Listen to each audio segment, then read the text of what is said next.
Isang mapagpalang umaga po sa bawat isa. Batiin po niyo. Tingnan niyo po yung katabi ninyo. Sabihin ninyo, ganito sabihin niyo, you are fearfully and wonderfully made by God. Ayan. So, assurance po yon na marahil hindi po tayo magkakamukha, medyo may pinagpala ng medyo kagandahan, kapugian po. Pero ang assurance po ng salita ng Diyos, bawat isa po sa atin is uniquely created by God with a purpose.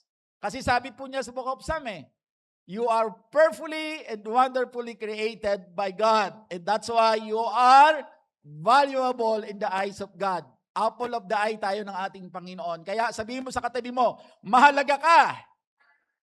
Ayan, ano man ang kalagayan mo, ano man ang kondisyon mo, ano man ang status mo sa buhay, marahil nasa ilalim ka, nasa gitna ka, nasa ibabaw ka, pare-pareho tayo sa tingin ng Diyos. We are all valuable in the eyes of the living God.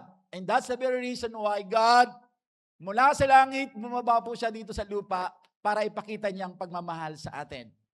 So, lahat tayo ay mahalaga.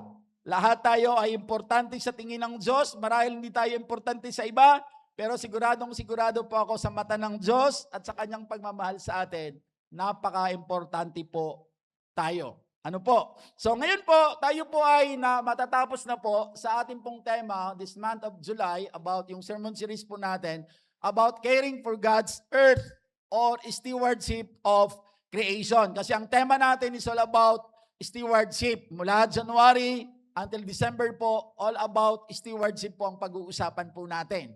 Kaya po, my prayer, our prayer sa leadership po natin is that maintindihan po natin yung pinaka-biblical context of stewardship. Because kapag naintindihan po natin yung pagiging mabuti at matapat na katiwala ng Diyos, ako po ay nakatitiyak, anuman po yung mga ipagkatiwala sa atin ng Diyos, sigurado pong lalago at magagamit po natin for the advancement and extension of the territory of God. And that's the very reason why we are studying this series po about stewardship of God. So ngayon po, ang pag-uusapan po natin, just to recap, because tayo po ay nasa huling linggo na po ng buwan po ng July. In just 2 months po, lalabas na naman po si Jose Marichan. At babatiin tayo ng handa ka na ba? So medyo tinotono ko na yung gitara ko. Yan, gano'n naman po ang makikita natin. But then again, ang ating pong pinag-uusapan, ang first topic po natin during this series po is all about God's creation mandate. So, speaking of the nature po, ang ating pong mandato na binigay po sa atin ng Panginoon ay pangalagaan po natin siya and at the same time palagawin. So, that's the mandate of humanity. Ano po? Kasi tayo yung highest creation of God. Ano po? So, highest creation tayo. Tayo yung pinagkatiwalaan na pangalagaan, i-multiply po yung nature na pinagkaloob po sa atin ng Panginoon. That is our mandate. But in spiritual context po, ang mandato po natin kanyang mga nilikha ay to go and make disciple. So dalawa po yung mandato po natin. Sa nature, palaguin at alagaan. Sa spiritual side naman po, ang mandato po natin is to go and make disciple. That's why hindi po yung mga anghel ang pinagkatiwalaan ng Diyos ng gospel.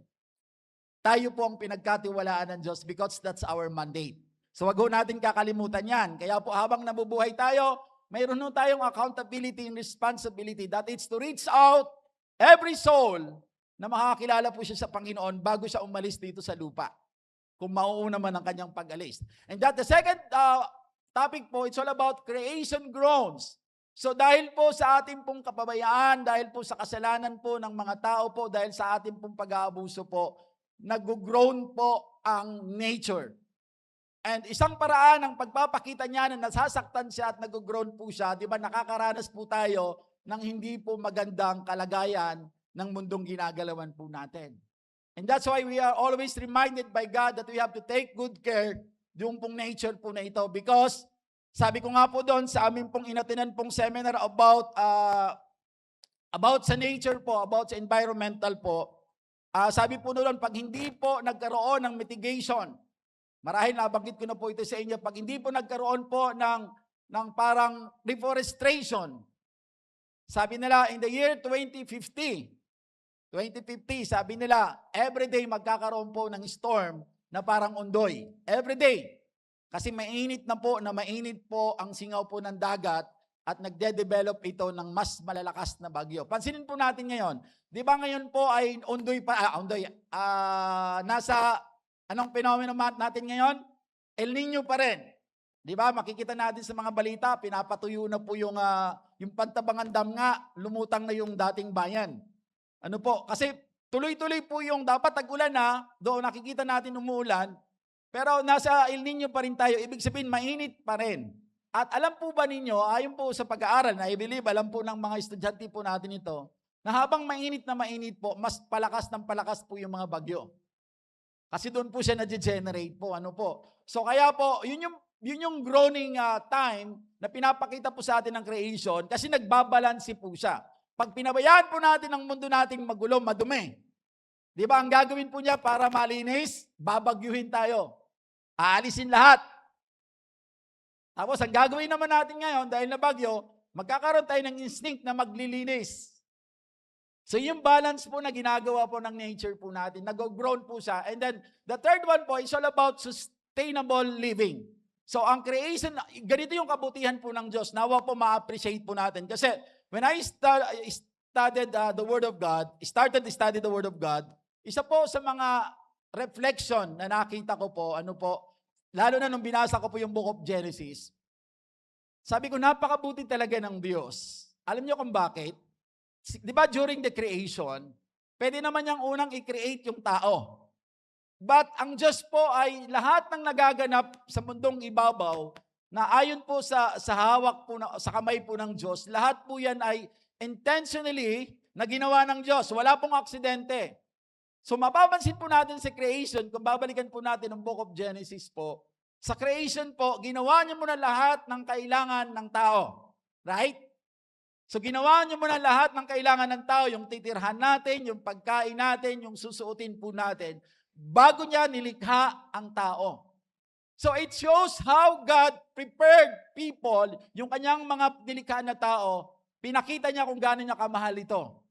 Kasi imagine, parang mga magulang po natin, di ba? Nagsisikap sila, ginagawa nilang gabi ang umaga ginagawang gabi, kahit wala ka pa.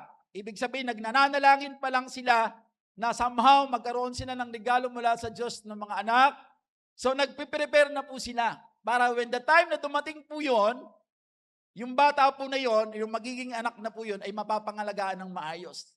That's how you are pag titignan mo yung picture po ng creation ng Lord, ganun sa kabuting Diyos. Inuna muna niya ang mga pangangailangan natin, nalikhain, bago niya tayo nilikha. That's how God's love us. Kung paano tayo minahal po ng ating Panginoon. And today po, kaya po lahat ng nilikha po ng Diyos is for our sustainability. Kaya po, pag hindi po natin siya nababalanse, di ba, ano nangyayari? Naghihirap tayo. Nagkakaroon po ng kahirapan. Hindi na susustain yung pangangailangan ng sangkatauhan because of yung pong kapabayaan. That's why we are studying this caring about God's earth. Because as believer, it is our accountability and responsibility to take good care ng mga bagay na ginawa po ng Panginoon. Now, pag-uusapan po natin ito ngayon. So, ang last topic po natin, it's all about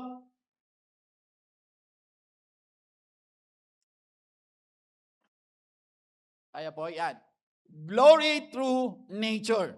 So, bakit po glory through nature? So, makikita po natin, magsa-science po tayo. Sakto, marami tayong estudyante, po.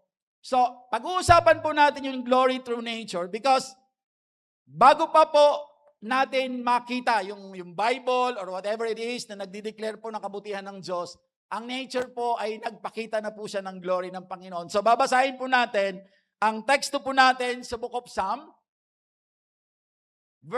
chapter 19 po, beginning verse 1 hanggang sa 4. Sabi doon, the heavens declare the glory of God. Kanta to. The skies proclaim the work of His hands. Day after day, they pour forth speech. Night after night, they reveal knowledge. Verse 3, they have no speech. They use no words. No sound is heard from them. Verse 4, yet their voice goes out into all the earth, their words to the ends of the world. In the heavens, God has pitched a tent for the sun. Sa Tagalog version po, ang mga langit ay nagpapahayag ng kaluwalhatian ng Diyos na pinapakilala ng kalawakan ang gawa ng kanyang mga kamay. Araw-araw ay nagsasalita sila at gabi-gabi ay nagbubunyag ng kaalaman. Wala silang pananalita, wala silang ginagamit ng mga salita, ni walang maririnig na tinig mula sa kanila. Ngunit sa buong daigdig ay umabot ang kanilang tinig at ang kanilang mensahe ay hanggang sa mga wakas ng mundo. Sa mga langit, itinayo ng Diyos ang kanyang tolda para sa mga araw o para sa araw. So ang Diyos po ang magpala po sa pagkabasa ng kanyang buhay at makapangyarihang salita. One of the greatest ways po of God to reveal Himself is through His creation. Do you believe in that? So isang paraan po, pinakadakilang paraan na ginagawa po ng Diyos just to reveal Himself that I am existing. Kasi marami pong mga tao po na hindi po naniniwala na may Diyos. Pero one way God revealed Himself is through His creation. So pansinin po natin, bago po lumabas yung simbahan tulad nito, because it started in the New Testament.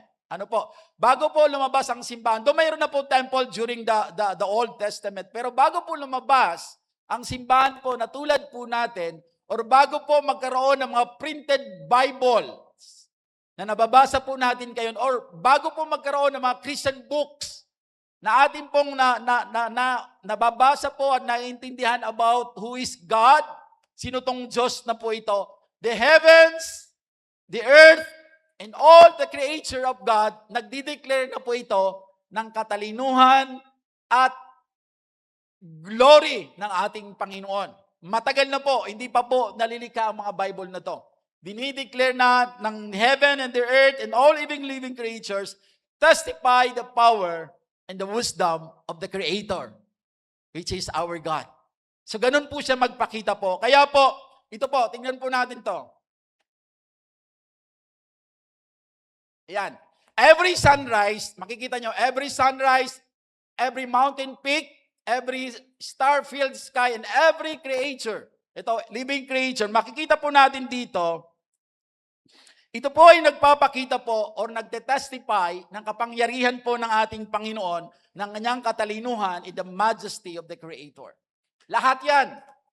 Hindi yan pwedeng gawin ng tao. Lahat yan, pinakita ng Diyos sa atin. That's why if you are going to look around, lalo pag ikaw po ay napupunta sa mga mountainous area, pag pumupunta kami ng Impanta at dumadaan po kami dito sa may area po ng Sampaloc, nakamamangha yung mga hugis po ng bundok, nakamamangha yung hugis, yung mga halaman, yung mga puno po na yan. And you will always reflect na hindi talaga, imposible talaga na ang isang tao ay hindi po maniniwala na walang Diyos. Kaya po nakakalungkot po sa mga tao po na hanggang ngayon, they don't believe God. Eh samantala, pag tumingin ka lang sa paligid, makikita mo na that there is really God. Ang hirap po, imagine mo yung stars. Paano lilikhain yan? Paano maglikha ng ibon? Paano maglikha ng tiger? Wala po lahat yan. Alam po natin that mayroon pong naglikha niyan at walang iba po, kundi ang ating Panginoon. Because nature, sabi po rito, nature is God's universal witness, constantly declaring His glory to all people. So, universal witness, yung nature na yon. Siya po ang nagtestify that there is God. There is a Creator. So, mayroon pong naglilikha po. Mayroon pong lumikha at tayo po yon, isa sa mga nilikha po ng ating Panginoon. That's why, itong Book of Psalms po na chapter 19, teaches us, ang tinuturo po sa atin ito, is that creation is not more than a scenery to admire. Ano po, yung creation po na ito ng Diyos, ito ay more than the scenery na pwede natin i-admire, but it is a testimony pointing us as people that there is God. Kailangan tumawid po tayo. Di ba? Namamangha po tayo sa mga magagandang tanawin. Kaya nga po, pag pumunta ka po sa Tagaytay, pumunta ka po sa Sampaloc, pumunta ka sa Baguio, medyo nagkakaroon ng mas malaking value yung mga pagkain kinakain natin kahit parehas naman siya ng lasa sa kinakain po natin sa lugar natin. Why? Kasi sabi nga po sa amin, nung nagpipresent po ako sa isang project ko po sa Sampaloc, nung pinipresent ko po yung kanyang, yung concept po ng project, kasi kailangan ko i-present po siya sa DENR, kasi protected area po yung lugar po na yun.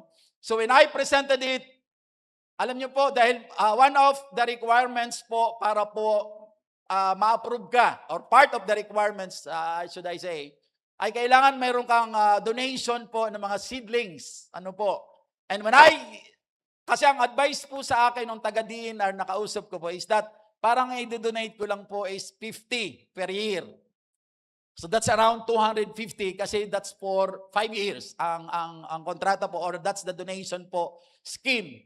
So when I presented it, and then okay naman po sa kanila, pero sabi nila, but di ba ang negosyo ninyo ay pinagkakakitaan ninyo ang nature? Bakit nyo naman tinitipid? Sabi sa akin. So parang kwentuhan na lang. So that's why I decided po, ang sabi ko na lang, sige po, sasabihin ko po sa owner, kasi I am just presenting the concept of the project. So kaya po nung sinabi ko po doon, so nag-donate kami na mas malaki po ng seedling po. So ganun po. Kaya one of these days, yung mga batang holy, kasi hindi kayang itanim po yun ng client ko, magtatanim po tayo sa Sampaloc. Huwag kayong mag-alala, pakakainin po tayo ng client natin. So, part of our activity po yun, one of these days, pag natapos na po yung project. So, palakpakan po natin ang Panginoon. Ayan, I grabbed that opportunity kasi sabi nila kulang sila. Sabi ko, huwag po kayong mag-alala. Marami po kaming estudyante. Pakakainin nyo lang po. Kaya, no problem, engineer, sabi niya. Sige po. So may partnership tayo doon sa kanila. Pagdating po ng panahon, pupunta po tayo doon. So yun po yun. So one way of sharing po as a believer, as a Christian educators po, yung maging bahagi po tayo ng pangangalaga po ng mundong ginagalawan po natin. Because what's the use of teaching this kung hindi naman natin siya put into practice? Maybe alam natin na lahat ng paraan on how to take good care the God's earth, pero di naman tayo nagbo-volunteer, hindi naman tayo nagfa-function. So that's useless. So ang pinakamahalaga po is putting it into practice. Just like the Word of God. Kahit makinig ka ng makinig, pero hindi mo naman siya i-apply or susubukang i-apply sa sarili mo para ma-discover mo mong totoo siya, then that's useless. So one of the most important thing in studying the Word of God is practice, the application po. So ngayon po, hihimayin ko po itong, mabilis na po, medyo mahaba kasi ito eh. Hindi ba naaabot ko yung Epoy? Nag-i-struggle siya. Yan. So, number 1 po, himayin natin yung Psalms 19 po, verses 1 to 4. The heavens declare God's glory, doon sa 19:1. Sabi mo doon, the heavens declare the glory of God, the skies proclaim the work of God. Si David po ang nagsulat po nito, and David begins to look upward sa kanya pong pagsusulat. So nakita po niya yung kalawakan, the vastness or the vast heavens, yung malaki po, At ito po ay nagpakilala sa kanya the greatness of God. Ganun po yung pagkakakita po ni David. Kaya po sabi niya, the heavens declare the glory of God, the skies proclaim the work of His hand. Kaya nga, naalala niyo po, di ba, nung ang Panginoon po ay nangako po kay Abraham that I will make you a father of many nations. Ang hirap paniwalaan on the part of Abraham. And then God said, parang simple lang, sige, subukan mong lumabas para praising. Sa tent mo, paglabas niya, then tumingala ka. Kung gaano karami ang stars in the sky, ganyan karami ang magiging salinlahi mo. Ang tawag po doon is visualization. Pag mayroon kang gustong maganap sa buhay mo na pinangako ng Diyos sa iyo, you have to visualize that. Kasi pag hindi mo siya na-visualize, hindi siya magiging malinaw sa paningin mo at hindi siya magkakaroon ng realization. That's why sa pag-aaral po natin ng SOL, meron tayo dun mga topic about visualization of the goal or target that God has entrusted to you. So halimbawa, sa pag-aaral po, ano ba ang gusto mong mangyari? Maging engineer ka, maging doktor ka? You have to visualize that. 5 years from now, I am looking myself as isang matagumpay na inhinyero. Parang ganun po. Pinivisualize mo siya. Ano po, para at least ma-motivate pa. So makikita dito, si David po, he started by studying the Word of God or by writing the Word of God, by looking upward. At sabi niya, he declares, sabi niya, that heavens declares the glory of the living God. So ito yung mga considerations po. Tingnan po. Creation reveals God's power. So yung vast universe po displays God limitless power. So magsa-science tayo. Number 1 po ito. Ayan, tingnan po niya, the wonders of God's creation. So makikita po natin dyan, the countless stars. So yung number nila, sabi po dito, their number and beauty displays God's infinite power. Yung kagandahan ng stars, yung sobrang dami niyan, ang hirap bilangin. So it describes or display God's infinite power. So makikita natin creation reveals God's power. Second, the planets in precise order. Their perfect movements reveal God's intentional design. Bakit hindi sila nagbabanggaan? Because intentionally God designed that planet in a precise order na hindi sila magbabanggaan. And with that, yun pa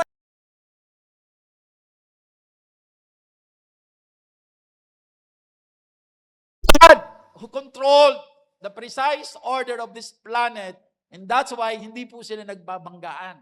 And then the third one, the vastness of the space, yung immense universe, yung napakalaki po niya, the immense universe reminds us of God's greatness beyond human understanding.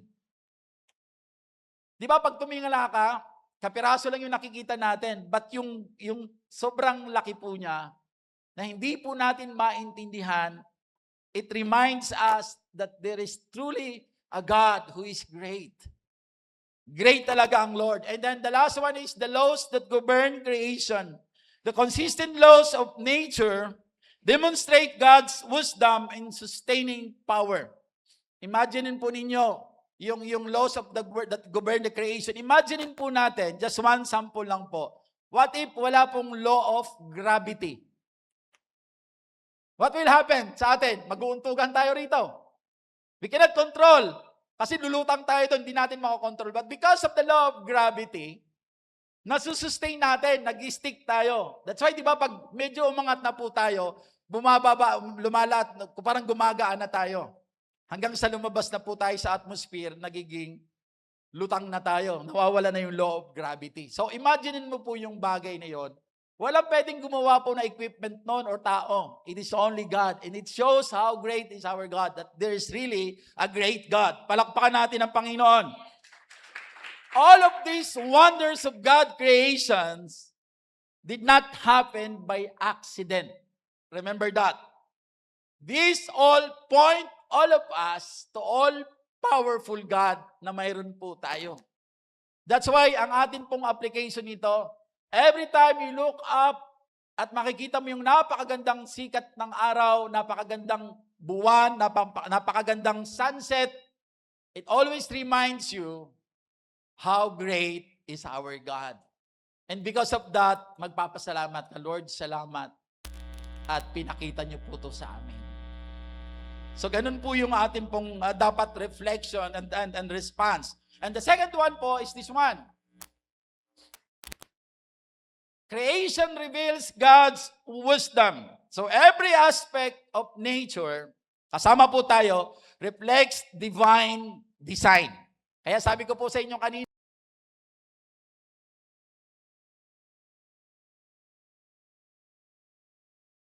tagalugin. Joke lang po. Yan. So, ano po ang example po nito that illustrates and reveals God's wisdom? Yan. So, another the wonders of creation. Look at number 1, the complexity of the human body. Sabi po rito sa science, kasi nag-research po ako, the human body is made up of billions of cells, interconnected organs, and highly coordinated system, such as the circulatory, the nervous, and the respiratory system. So yun po yung tatlong major system po sa body po natin. And that work together to sustain life. Coordinated sila well para masustain yung buhay. Kasi pag nag-malfunction ang isa, magkakaroon po ng problema, hindi masusustain yung buhay. Therefore, its intricate design points to remarkable intelligence and purpose. Kung gaano siya ka-complex, intentionally siya ginawa ng Diyos para masustain ang buhay na kanyang nilikha. And that's how great is our God. That's how intentional He loves us. Ganun po siya. Kaya naman po, di ba, pag pinapabayaan po natin ang katawan natin at mayroon pong nag-malfunction na wala sa order, ano nangyayari? Nagkakasakit po tayo. At kapag napabayaan ng tuluyan, hindi na nasusustain yung buhay, namamatay po tayo. So that's how God is really good. The second one is the balance of ecosystem po. So, sabi po rito, ecosystems depends on the interactions of the plants, the animals, the microorganism, the air, the water, and the soil. So, ibig sabihin, dependent sila sa isa't isa. Hindi sila pwede pong magkanya-kanya. Each organism plays a role in maintaining balance. So, may bawat trabaho, demonstrating how nature functions through interdependence. 15 minutes kagad. Ayan, interdependent, nag-introduce pa lang ako. Interdependence po. So makikita po natin, yung kung hindi po balanse po yung ecosystem, magkakaroon po ng problema. At sinong gumagawa nito? It is the hands of God.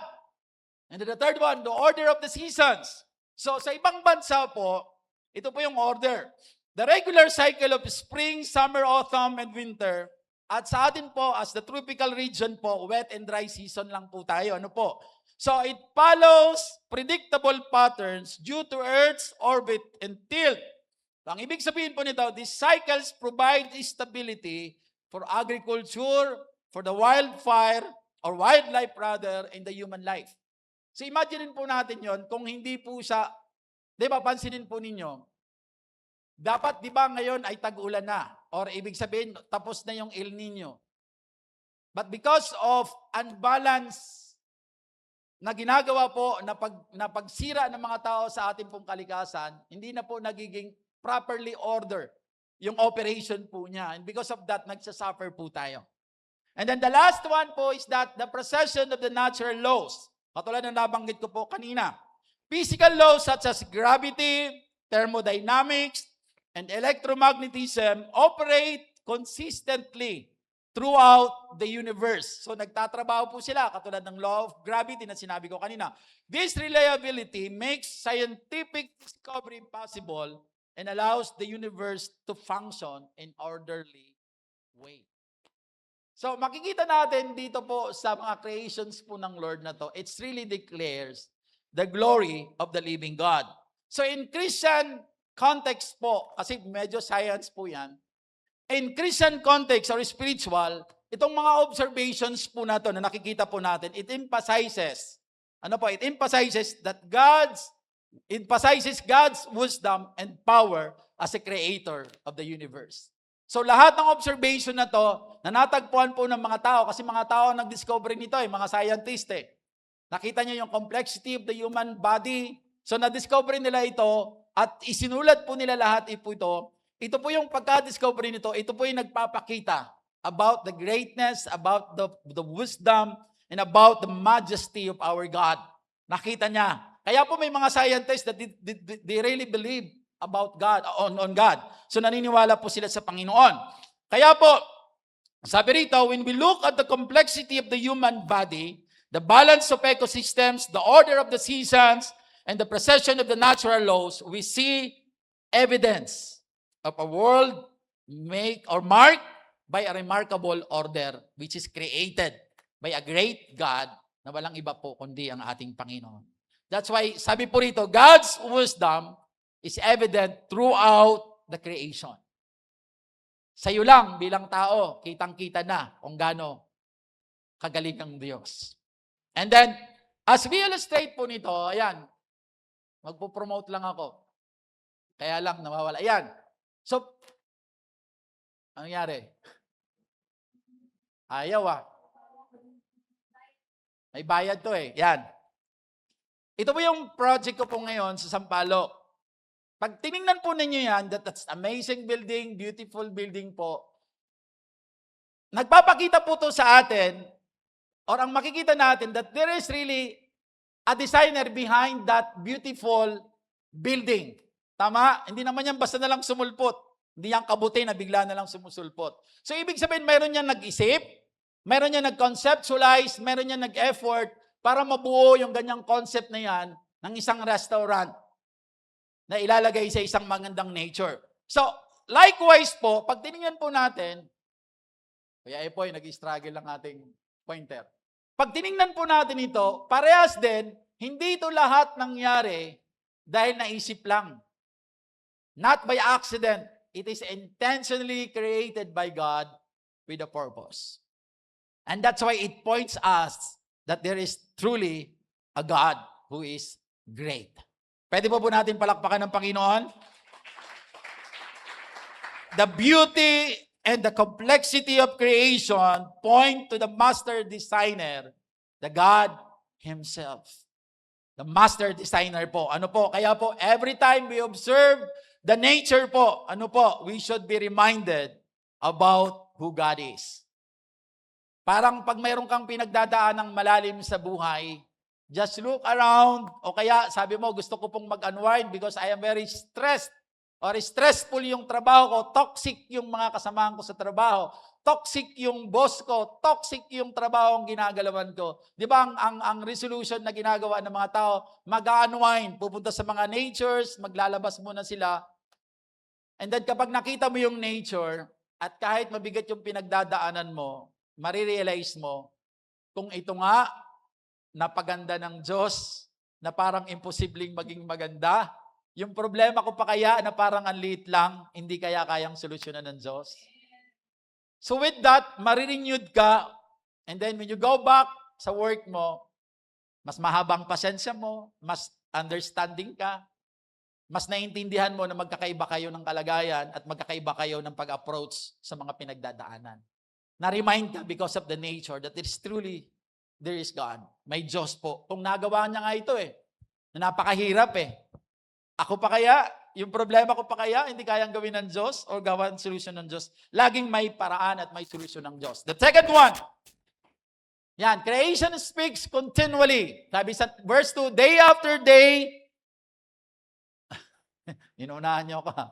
Day after day, purpose, speech, night after night, they reveal knowledge. Sabi doon, nature is a continuous witness. So siya po ang nagpapatuloy po because creation never stops proclaiming God's glory. Hindi po siya tumitigil. Therefore, kung hindi po tumitigil ang nature to proclaim God's glory, who we are to stop worshiping the great God. That's why sabi ng salita ng Diyos, whatever you do,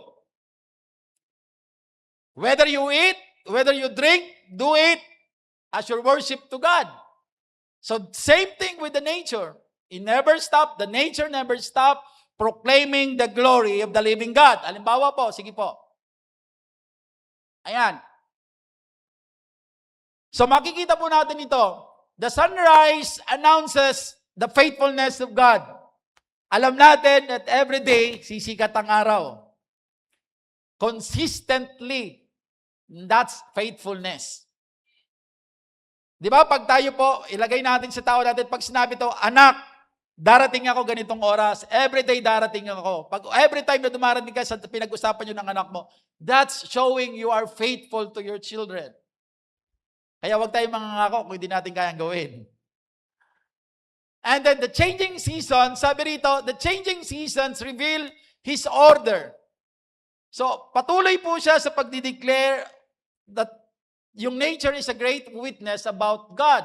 The stars displays the majesty of God. So makikita natin, God's testimony through nature is ongoing.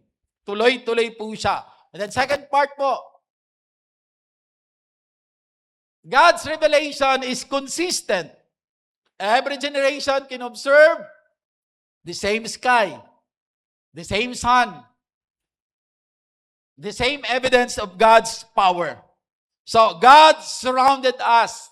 Iwan ko na lang kung hindi ka pa maniniwala na walang Diyos kung meron man sa kalagitnaan natin. God surrounded us with reminders of His presence. Every time po na nakikita natin lahat ito. We should train our hearts. Subukan, dapat ititrain natin ang mga puso natin to notice and appreciate all God's created. And with that po, makikita po natin, magmamalasakit tayo. The third one, mahaba kasi ito. So creation speaks universal language. They have no speech. That's why universal. They use no words, no sounds is heard from them. Sabi doon, everyone can see God's creation regardless of your nationality, regardless of your culture, your language, and your education. Lahat natin nakikita ang parehong sky, parehong sun. Lahat yan, pareho natin nakikita yan. So ibig sabihin, universal yung kanyang language. Kahit hindi pare-pareho ang lingwahe natin, naiintindihan natin na mayroon sun, mayroon sky, at lahat po yan ang gumagawa po niyan ay ang ating Panginoon. No speech or nature speaks without a words. Lahat yan may observe. The beauty and order of the nature are visible to all of us. Next po, God's witness extends to the whole world. Ano to? No person can claim that creation offers no evidence about God. Wala. Because sabi ko nga, pag tumingin ka lang sa mountain, tumingin ka lang sa sun, it will show you that's an evidence that there is really a God. And sabi pa po rito, pag tiningnan po natin ito, like for example this one, yan, yung beautiful painting po na yan, kahit hindi po yan nagsasalita, it communicates about the artist who did that. Tama, nagko-communicate siya. Ano ang concept? Anong iniisip ng artist na yan? Nagpapasabi po siya, that's an evidence even without saying any words.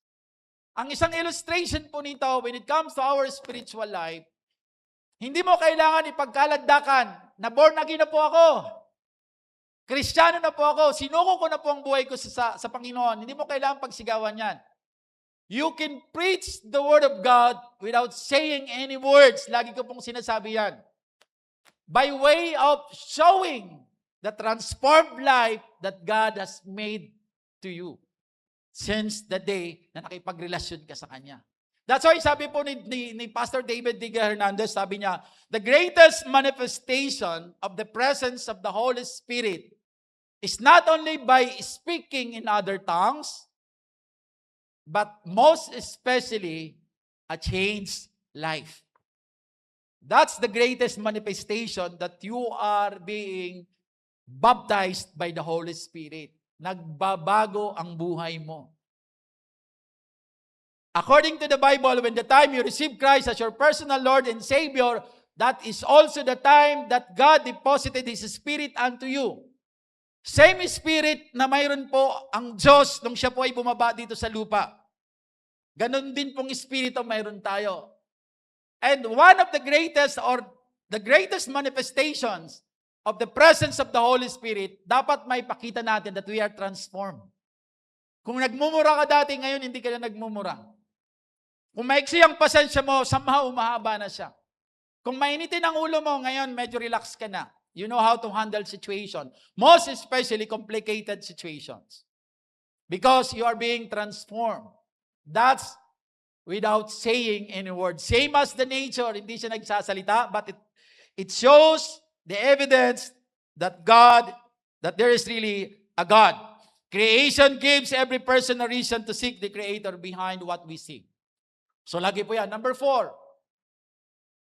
Kasi meron akong point na gusto kong madala. Kasi all about creation po ito.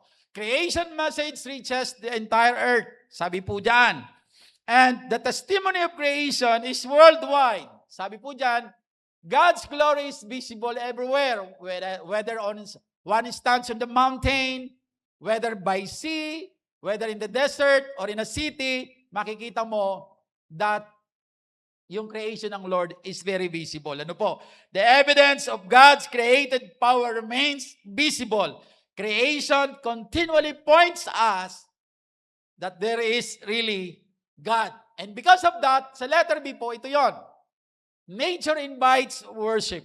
Alam niyo ba ang purpose ng nature? Ito yon. The purpose of creation is not to draw attention to itself, but to direct hearts toward God. So ang intention ng Diyos sa kanyang paglikha ng napakagandang nature ay hindi lamang po para ma-appreciate natin siya na napakaganda siya. But the very reason kung bakit maganda siya, para i-point tayo na imposibleng mangyari ito. Imposibleng magawa ito. And because of that impossibility, papasok sa isip mo, may Diyos talaga who created this. So, ang purpose ng nature is really, after appreciating, is to worship the one who created it and no one else, kundi ang ating Panginoon. So, makikita natin that nature really point us that there is a God. Mayroon pong Diyos. When people admire nature without acknowledging God, hindi ko alam kung nandito to. Ayan. When people admire nature without acknowledging God, ina-admire mo yung nature, ang ganda niya, pero hindi mo ina-acknowledge na may Diyos, you miss a greater message from the Lord. Because nature is a signpost pointing to the Creator. Sabi diyan, every leaf describe or declares His design. Every wave declares His power. Every sunrise declares His faithfulness. And every star declares His majesty. Declare His glory. So ganun po ang pagpapakita po sa atin. That's why, as a believers, we should use creation as an opportunity to worship God and share His truth with others. So pagkakataon po natin ito para po sambahin po natin ang ating Panginoon. Now, pasok po tayo dito. Sige po, tulungan niyo po ako. Yan. So, ang pinag-uusapan natin is all about stewardship. So, pasok na tayo because I'm talking about, sabi ko nga, science lahat yon. Now, nakita po natin na doon po sa mga nature that God created, matibay po ang ebidensya. Para tayo nagdidepensa, di ba? Matibay po ang ebidensya natin that really, it points us that there is a creator. Walang question doon. Meron talaga Diyos. Amen? Parang ayaw nyo maniwala eh. Mayroon ba talagang Diyos? Yan, importante po yun na ma-recognize na may Diyos talaga. Kahit sa ngayon siguro hindi ka pa masyadong malalim, pero may Diyos talaga kasi pag tiningnan ko yung paligid ko, makikita ko na hindi to kayang gawin ng tao. Ang Diyos ang gumawa nito. Now, knowing that truth by looking around po sa nature o creation ng Diyos, now, as a steward, sabi doon, stewardship flows from appreciation. Anong ibig sabihin po nito? If creation declares God's glory, listen to this. If creation declares God's glory, then caring for creation becomes part of honoring God. Kung ang creation, nagdi-declare po siya ng glory ng Diyos, as steward, as believers of Christ, we are mandated, kung ilalagay natin, should I say, parang ganun po.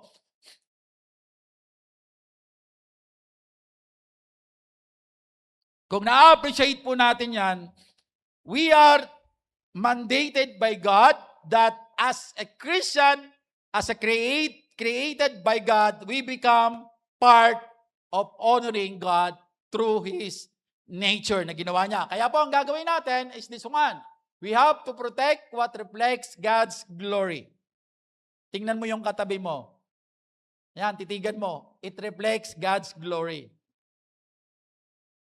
Nire-reflect niya yung glory ng Diyos. Dahil nire-reflect niya yung glory ng Diyos, sabi doon, we have to protect them.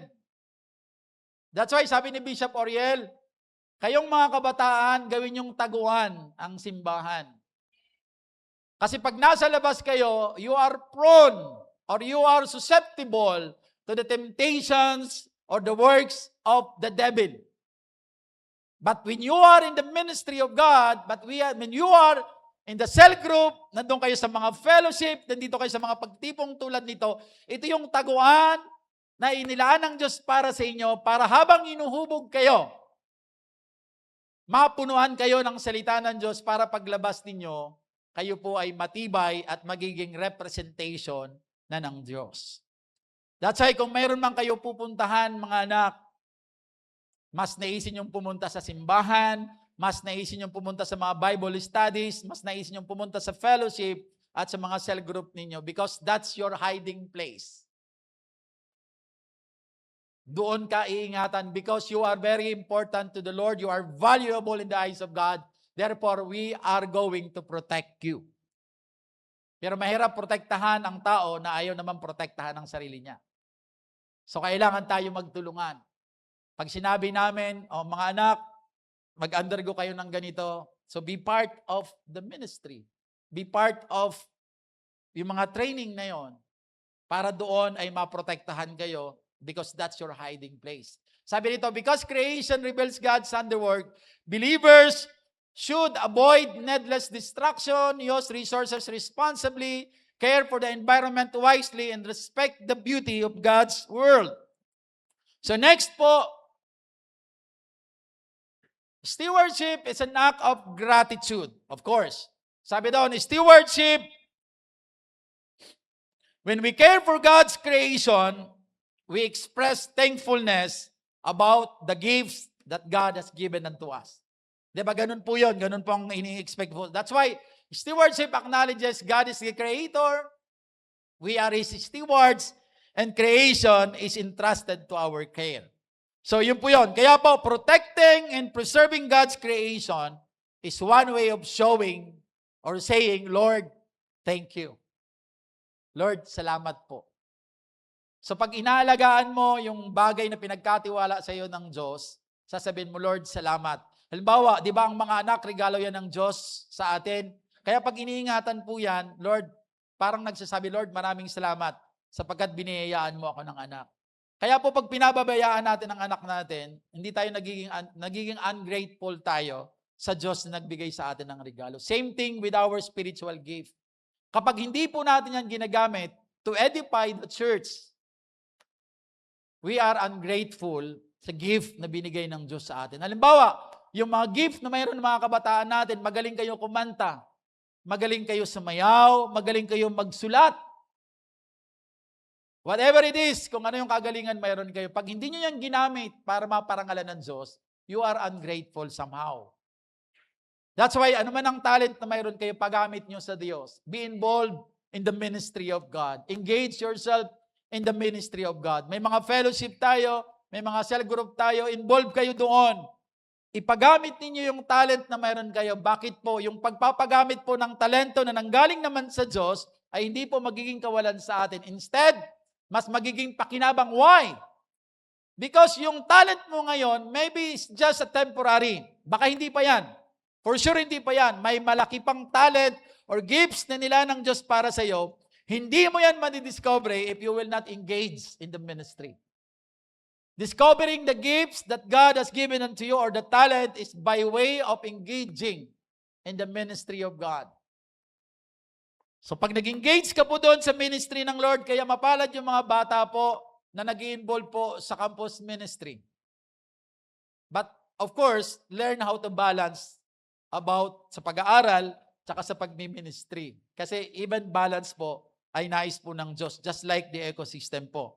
So makikita po natin dito, sabi dyan, yan, the next po, yan, nature points beyond itself to Christ. Yan, ito yung pinakagusto ko pong ipaunawa po sa inyo. Lagi natin sinasabi kanina that creation always points us that there is God. But the nature itself, though creation reveals God's glory, it cannot fully reveal God's plan of salvation. Kaya wala pong maliligtas kung titingin lang po tayo sa mga magagandang nature na ginawa ng Diyos. Though, somehow it points us that there is God. The only way to be saved and to have salvation is this.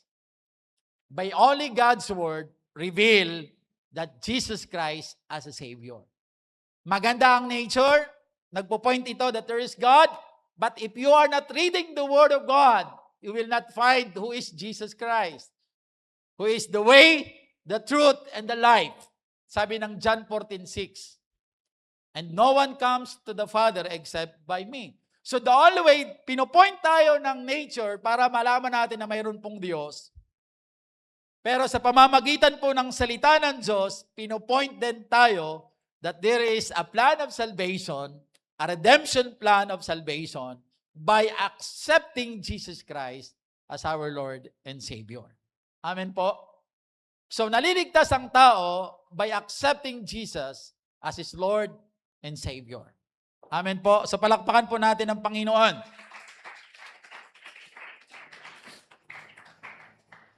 Yun po yung ating sinasabi rito, creation points us toward God, but the gospel reveals how we can be reconciled or reconciled to Him. So, enough na makita natin maganda yung nature. It points us to God, but much deeper, magsisik po tayo by studying the Word of God to find who Jesus Christ is, and then doon natin matatagpuan ang tunay pong kaligtasan. So mapapansin po natin sa mga pag-aaral po natin throughout the month of July, di ba, nakikita natin sa dulo po ng mga tinuro po sa atin ng mga naunang speakers po natin, laging sa dulo sinasabi po nila, yung pong future po na gagawin po ng Panginoon, it gives us hope na mayroon pong new earth, new heaven and new earth. Alam niyo kung bakit inilalagay po yun doon sa teaching? Para po, kasi nakakapagod po gumawa ng mabuti. Tama? Lalo na pag ikaw na lang po yung nag-iisip na gumawa ng mabuti, nakakapagod po. But God always gives us hope. Kaya po sa dulo po ng mga teaching nilalagay natin, o sige, kahit nasira man ang mundo natin dahil sa kapabayaan ng mga tao, but do not worry. Kung nag-iisa ka lang na nangangalaga at nagbo-volunteer para alagaan ang mundong pinagkatiwala sa atin ng Diyos, do not worry. One of these days, i-restore ng Lord. Hindi mawawalan ng kabuluhan yung mga pagpapagal mo. Kasi magkakaroon ng new heaven and the new earth. At dahil ikaw na kumilala sa Diyos, tinanggap si Kristo bilang Panginoon tagapagligtas at pinangalagaan as your worship to the Lord, yung nature na yon, one of these days, isa ka sa magtitira sa heaven, sa new heaven and the new earth. Nagbibigay yun ng pag-asa sa atin. Because ang Diyos po ay lagi pong may pag-asa sa Diyos. Laging may pag-asa kahit wala na. Kaya po, kahit po pagod na tayo gumawa ng mabuti, magpatuloy po tayo. That's why sabi ng salita ng Diyos, do not be weary in doing good. Huwag tayo mapagod gumawa ng mabuti. Yung mga good works po na yan, ay yung pong pangangalaga po sa mga kalikasan na pinagkakatiwala po sa atin ng ating Panginoon. And as a conclusion po, tapos na po ako. As a conclusion po, for carrying God's earth as a steward of creation, sabi po rito, let us remember that the earth is not ours to own. It belongs to the Lord. Huwag po natin kakalimutan yan. Magpasalamat tayo sa Diyos dahil may mundo tayong ginagalawan. At bilang pasasalamat, ariin natin na parang pag-aari natin, but ang ating pong motivation, kasi mga anak tayo ng Diyos. Mga tagapagmana tayo ng Diyos, kung paano siya pinahalagahan ng Diyos, because it belongs sa Diyos na pinagkatiwala sa atin, ganun din natin dapat siya pahalagahan. And then the second one po, sabi rito, God has entrusted His creation to us, not to exploit it carelessly, but to cultivate it, to protect it, and use its resources wisely. So yun po yung mga paalala po sa atin. And then the last one, talking about stewardship. Or number 3. Stewardship is an act of worship. Every tree we preserve, every resource we use responsibly. Every act of care for creation reflects our gratitude and obedience to the Creator. Pag nagiging mabuti kang katiwala at matapat ang katiwala, ginagamit mo yung mga bagay na pinagkatiwala sa inyo responsibly, nagpapakita ito na nagpapasalamat ka sa Diyos. Parang mga kabataan natin, mga magulang natin, nag-exert sila ng effort to work, maybe somebody, yung iba po ay mas pinili nilang mahiwalay sa pamilya nila. Not intentionally. Kung may pagpipilian lang sana, mag-i-stay sila dito. Sino dito yung may magulang na nasa abroad? Mga anak. Ayan. Siguro pag tinanong natin sila, masarap po manahan sa sarili nating bayan. Right? Pero mas pinili nilang lumabas para sa kapakanan ng kanilang pamilya. And every time po na yung mga pinapadala nila sa atin, mga biyaya, dahil sa pagtatrabaho nila, mga estudyante po, di natin sila ginagamit ng tama. Parang katulad din ito, na nagiging ungrateful tayo sa nature na ginawa ng Diyos kapag hindi natin siya inaalagaan. Ganun po yung nangyayari sa atin. At lagi po yan may consequence. Lagi siyang may consequence. Lagi siyang mayroon pong kapalit. Kaya po, whatever God entrusted to us, whether it is family, whether it is a relationship, whether it is the nature, maging mabuti at matapat tayong katiwala ng Diyos. Sapagkat sa tao po na nagtatapat, sa tao po na nagpapakabuti po, marahil hindi mo man makuha kaagad yung bunga ng pagiging mabuti at matapat mo. Maaring hindi ka ma-appreciate ng mga tao na nasa paligid mo. Sa loob ng simbahan, marahil hindi ka na-appreciate ng cell group leader mo. Marahil hindi ka na-appreciate ng pastor mo. Pero ang lahat ng ginagawa natin, hindi yan nakakaligtas sa Diyos. Mas masarap mag-expect ng pagpapala mula sa Diyos kaysa sa recognition ng mga tao na kaparehas lang natin tao. Hindi ko sinasabi na huwag na tayo mag-appreciate ng tao. Importante po yung recognition. Kasi motivation yun para magpatuloy po tayo. Pero kung hindi ka man nare-recognize sa likod ng pagiging mabuti mong bata, magpatuloy kang maging mabuti. Nare-recognize ng Diyos yan. In one of these days, makikita mo ang bunga ng pagiging mabuting tao. When we care for God's creation, we honor the one who made it. When you care doon sa mga pinapadala sa inyo ng mga pamilya na nasa ibang lugar, or iniingatan ninyo yung pag-aaral ninyo, you study hard, iniingatan din ninyo yung trabaho ng mga magulang natin, yung negosyo ng mga magulang natin. We also demonstrate love for our neighbors, ensuring that future generations can enjoy the blessing God has provided. Kaya natin siya iingatan, hindi lamang para sa atin, because mayroon pang susunod para sa atin. Sabi ng kanta, yung kay Asin, sinabi ni Kuya Joper, ano yung kanta na yon? Yung asin. Mayroon pa kaya daw ibon. Ano ba yung Kuya Joper? Kantayin mo Kuya Joper. Mayroon pa bang punong aakyatin? Yan. Meron pa kaya? Di ba sa ngayon, di ba, nakikwento ng mga matanda sa atin pag nagbabiyahe tayo. Dati, alam mo yung Pasig na yan, diyan kami lumalangoy. Ang linis niyan. Pero tingnan nyo ngayon, di ba? Ito yon sa conclusion pa. Paulit-ulit po natin pinag-aralan po that talking about loving the nature or being a good steward of the nature, it's not about a concern or about a concept of the environment. Ang lagi natin sinasabi, it is much deeper po, it is a spiritual concern. Kasi pansinin po ninyo, isang illustration po.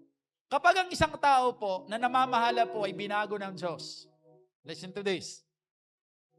Kapag ang isang tao po ay nagsuko ng buhay kay Kristo at binago ng Diyos dahil sa kanyang pagsuko, yung kanyang pagiging loving nature po ay hindi lamang by words, not just only by resolution sa mga politiko natin. Kasi pag tama ang puso mo, tama ang magiging pagkilos mo. Always remember that. That's why ang tinatama ng Diyos puso natin. No matter how far you are in your relationship to God, no matter how far your journey, kung gaano nakalayo ang nilakad mo bilang Kristiyano, but if your heart is not yet transformed totally for the cause of Christ, may mga desisyon pa rin tayo na makasarili. Pansinin natin si Mayor Vico Soto. Lagi ko siyang naite-testify.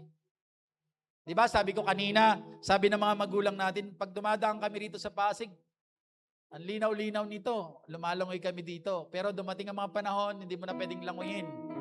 Kasi pag may sugat ka, mamamatay ka kasi papasukin ka na ng mga dumi ng daga. At mayroon ka pang makikitang mga hindi magagandang pangitain. But because of the effort ng isang tao na may malalim na pagkakilala sa Diyos, makita mo, somehow hindi natin siya pwedeng maibalik talaga originally sa dati niya. It's really impossible. Pero somehow nakikita natin, lumilinis siya. Ang dami na pong mga mayor dumaan sa Pasig. Pero sino ang nagkaroon ng heart? Those have a transformed heart. Dahil siya po ay malalim na nakakilala sa Panginoon, transform ang puso niya, tama ang pag-iisip niya, tama ang puso niya, tama ang aksyon na ginagawa niya. Kaya po, ayusin natin ang puso natin sa Lord. Sabi po ng Colossians, last one, Colossians 1:16-17. For in Him all things were created, things in heaven and on earth, visible and invisible, whether thrones or powers or rulers or authorities. All things have been created through Him and for Him. He is before all things, and in Him all things hold together. So makikita po natin, lahat ng bagay ay nilikha para sa Diyos, mula sa Diyos, at para lamang sa Diyos. And because of that, ikaw na nilikha ng Diyos, tayo na nilikha ng Diyos para tayo sa Diyos.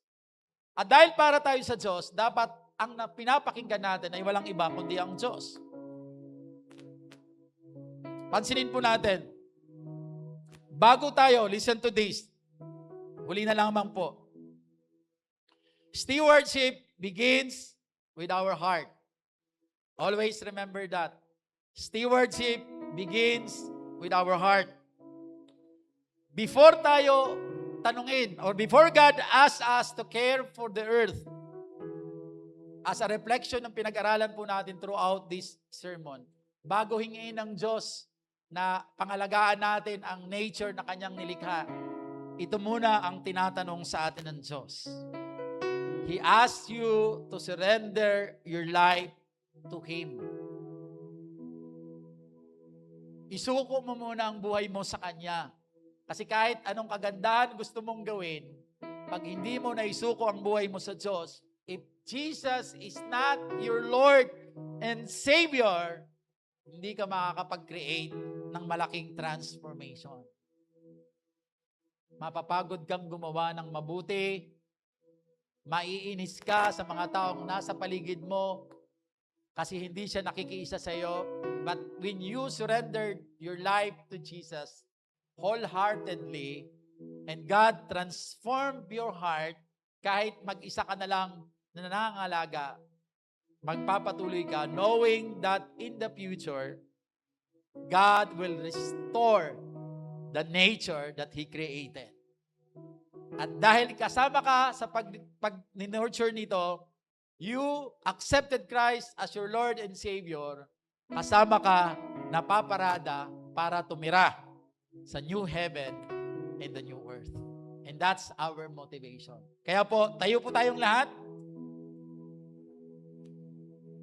Always remember po that stewardship begins in our heart. Nagsisimula lahat po yon sa puso po natin. Kaya po, mananalangin po tayo ngayon. We'll pray to God today. Meron ba tayong first timer? Ngayon lang dumating. Ayan.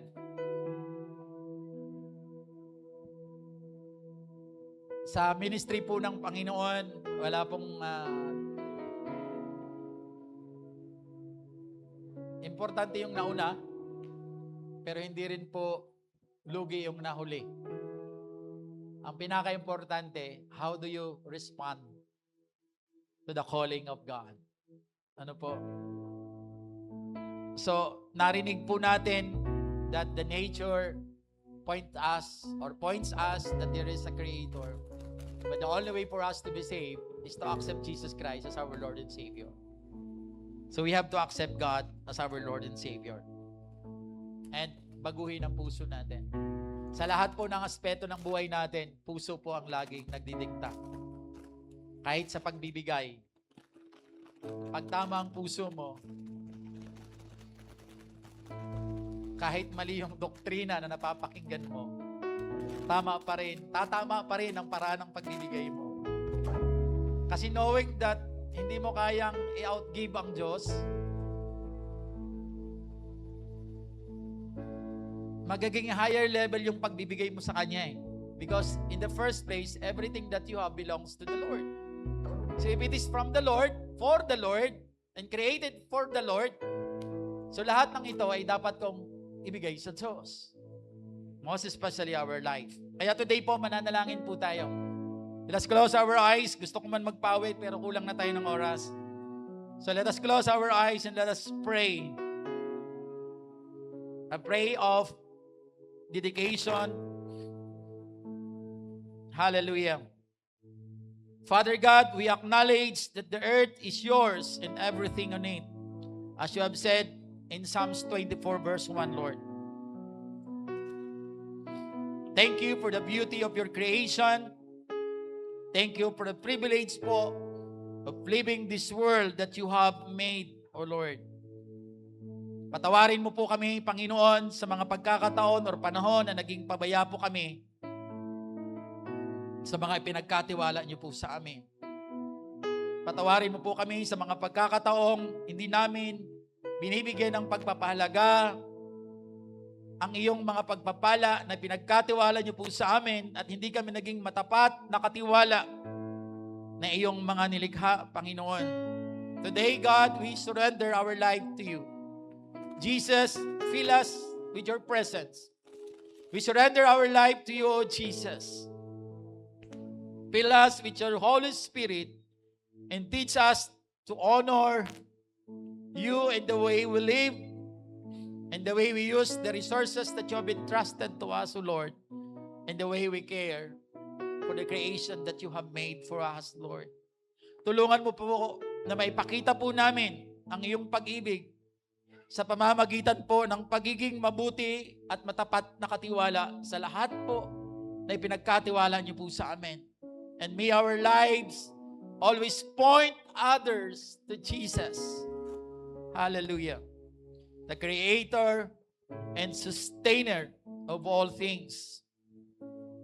Use us, Lord, to make a difference in our homes. Yung mga kabataan na to, Lord, gamitin mo sila as a world changers, Lord God, in Jesus' name. In school, in the community they belong, Lord God, use them, Lord, as a change, as a world changer, Panginoon. Fill them, Lord, with your presence, with your wisdom, with your light, Lord. Transform them from glory to glory. Hallelujah. And may everything we do, Lord, bring glory always to your holy name. Kaya sa oras nito, Lord, muli po naming itinatalaga ang aming pong mga buhay sa iyo, aking Panginoong, aming Panginoong Diyos, ang aming Panginoong Jesucristo. Naway manatili po kaming nagtatapat, naway manatili po kaming gumagawa ng mabuti sa pagtupad ng tungkuling inaatas niyo po sa bawat isa po sa amin bilang mabuti at matapat na katiwala. Sapagkat, Lord, wala po kaming inaasahan maliban po sa panahon na kami po ay haharap sa inyo, ay maririnig po namin ang tinig po ninyo na sinambit po ninyo sa Matthew 25:23. Well done, my good and faithful servant. Come and join with my happiness. Lord, yun po ang dalangin namin. Because we believe and we know, Lord, na lahat po ng bagay sa mundong ito ay mawawala. Subalit, yung mga pagkilos na ginagawa namin bilang mabuti at matapat na katiwala mo, ay madadala namin hanggang po sa langit, Panginoon. Kaya naman, Lord, patuloy kaming nananalangin, patuloy nyo kaming baguhin, patuloy mo kaming samahan, patuloy mo kaming pangunahan, patuloy mo kaming paligiran ng mga tao who are accountable enough, Lord, na kami po ay hindi kami panghihinayangan na rebuke, paalalahanan, ingatan, turuan, nang sa gayon, Panginoon, matahak namin ang landasin, nais po ninyong tahakin ng bawat isa sa amin ang isang mabuti at matapat na katiwala. Sapagkat ako po'y naniniwala, Panginoon, na kapag narating po namin ang estado na nagiging mabuti at matapat kaming katiwala as you have said in your word, sa mga maliliit na bagay, doon, Lord, na kahit sa malaking bagay, ay pagkakatiwalaan mo kami upang magamit namin ito, Lord, upang mas marami pa pong tao ang makakilala sa iyo. Lord, enlarge the territory of yours. Gamit po ang Holy Deliverance, Christ Great Commission Church, Lord. Increase the capacity, increase the influence, increase the financial capacity of your church, Lord, so that we can reach more souls and make disciples. In Jesus' name, Lord. Increase, Lord, the financial capacity of the businesses na mayroon po, Panginoon, ang bulwagang simbahang ito. And even the works na mayroon po ang bawat isa na bahagi po ng pamilya po ng Holy Deliverance. Lord, pagpalain mo po silang lahat, Panginoon, at gawin mo kaming mabuti at matapat na katiwala at magamit namin lahat ito, Panginoon, upang mas lalo po namin mapalago ang ubasang pinagkatiwala niyo po sa bawat isa sa amin, Lord. Tigit sa lahat, Lord, help us to mold these young people of the generation, Panginoon. Tulungan niyo kami, Panginoon. Give us wisdom, give us understanding, give us knowledge, Lord, on how are we going to prepare this youth, Lord, for the coming year, Panginoon, para po sila po ay magamit mo mightily, Lord. Panginoon, huwag niyo pong hayaan, Lord, na ang kanila pong mga pagdako, Lord, sa bulwagang ito ay maging pansamantala lamang habang sila po ay nag-aaral. That we just continue to pray, Lord, na ang mga pagpapagal na ito, Panginoon, ng iyong mga lingkod ay susuklian mo, Diyos, ng pagliligtas ng buhay ng mga kabataang ito na aming pong nakakasama sa mga oras na ito. Sapagkat babaguhin mo po ang buhay nila. Magsusuko sila ng buhay sa iyo, Panginoon. Magpapagamit sila sa inyo, Lord God. Magtatagumpay sila sa kanilang mga pag-aaral.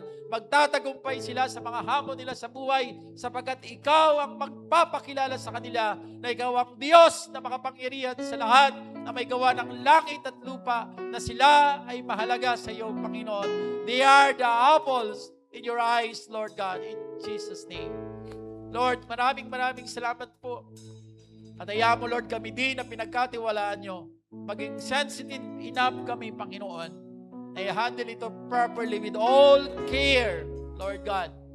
Nasasamantalahin namin ang mga pagkakataong tulad nito upang alagaan, ingatan, turuan, i-shepherd, Panginoon, ang mga batang ito upang ma-fulfill nila ang disenyo na ginawa niyo po sa kanila bago mo po sila likhain, Panginoon. Maraming salamat, Panginoon. Kami po ng mga magulang, hayaan mo, Lord, na maging malaki kaming bahagi ng isang mabuting halimbawa ng isang tunay mong binago mo, Panginoon. Ang sa gayon, as they look unto us, Lord, makikita niya ito ang tunay na binago ng Diyos. Maging mabuti kami at matapat na halimbawa ng Kristiyano na binago ng Diyos upang ang mga batang ito ay naisin nilang maging isang mabuti at matapat na lingkod ng Diyos. Maraming salamat, Lord. Alam namin, Lord, ang bahagi po namin ay ituro ang iyong salita sa kanila. Subalit, Lord, kami nananampalataya na ikaw ang mag-aabot sa kanila. We surrender everything unto you, Lord. Hayaan mo, Lord, na ang lahat ng mga kabataang ito ay makasama po namin naglilingkod sa inyo saan man dako sila pupunta na pahintulutan nyo sa pangalan ni Jesus. Maraming salamat po, Panginoon. Salamat po, Diyos, sa pagkakataong ito. Thank you, Lord, for this July sermon series that you have given to us, Lord. We just continue to pray, Lord, ng lahat ng pinag-aralan po namin ngayon ay mailagay po namin sa tamang practice. Sa gayon, Panginoon, makita sa amin na kami po ay tunay pong binabago po ninyo. Maraming salamat po. Ang lahat ng ito, Lord, ay inaalay po namin sa iyo bilang pagsamba po namin sa iyo. At patuloy po namin ibabalik po sa inyo ang pinakamataas pong antas ng papuri, parangal at pasasalamat sa matamis at makapangyarihang pangalan ng aming Panginoong Yesus. Ang lahat ay magsabi po ng Amen and Amen.